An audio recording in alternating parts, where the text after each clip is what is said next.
Pemirsa, silang pendapat antara ahli baik dari pihak Rektor UNUD, Profesor Dr. Insinyur Nyoman Gideantara dengan penyidik kejaksaan terus terjadi setelah kuasa hukum Rektor menghadirkan saksi dan ahli dalam kasus pra-peradilan ini Jumat 28 April 2023. Giliran termohon dari Kejati Bali menghadirkan saksi dan ahli.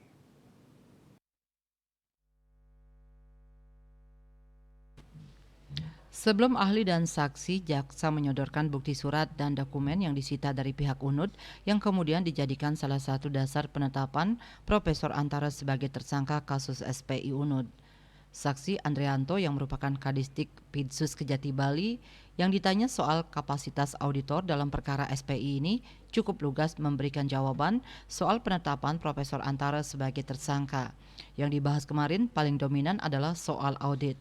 Adrianto membeber alur penetapan tersangka Rektor UNUD Profesor Antara dalam kasus korupsi sumbangan pengembangan institusi SPI mahasiswa baru seleksi jalur mandiri tahun akademik 2018, 2019, 2022.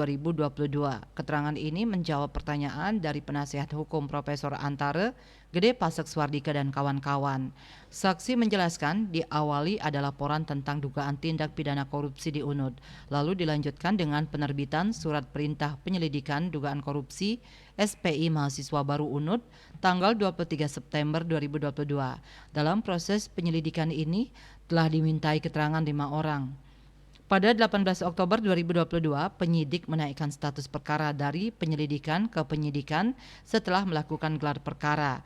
Kemudian diterbitkan surat perintah penyidikan nomor print minus 1139 garing N.1 garing FD.2 garing 10 garing 2022 tanggal 24 Oktober 2022 dan telah memeriksa saksi-saksi dan ahli serta memperoleh barang bukti yang sah.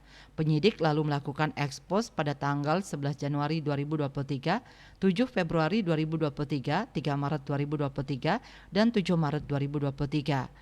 Yang salah satu kesimpulannya telah diperoleh cukup bukti untuk menetapkan Profesor Antara sebagai tersangka. Selanjutnya, Pasek Swardika dan kawan-kawan menanyakan terkait dua alat bukti permulaan yang dipakai menjerat Profesor Antara sebagai tersangka. Awalnya, saksi tak mau membeber dua alat bukti tersebut karena menjadi rahasia penyidik. Lalu Hakim Tunggal Agus Akyudi meminta saksi fakta ini membeber dua alat bukti permulaan tersebut. Dua bukti permulaan yang cukup yaitu saksi ahli dan dokumen. Selain menghadirkan saksi fakta, termohon pra-peradilan Kejati Bali juga menghadirkan saksi ahli yaitu Henry Jayadi, Dekan Fakultas Hukum Universitas Kristen Indonesia.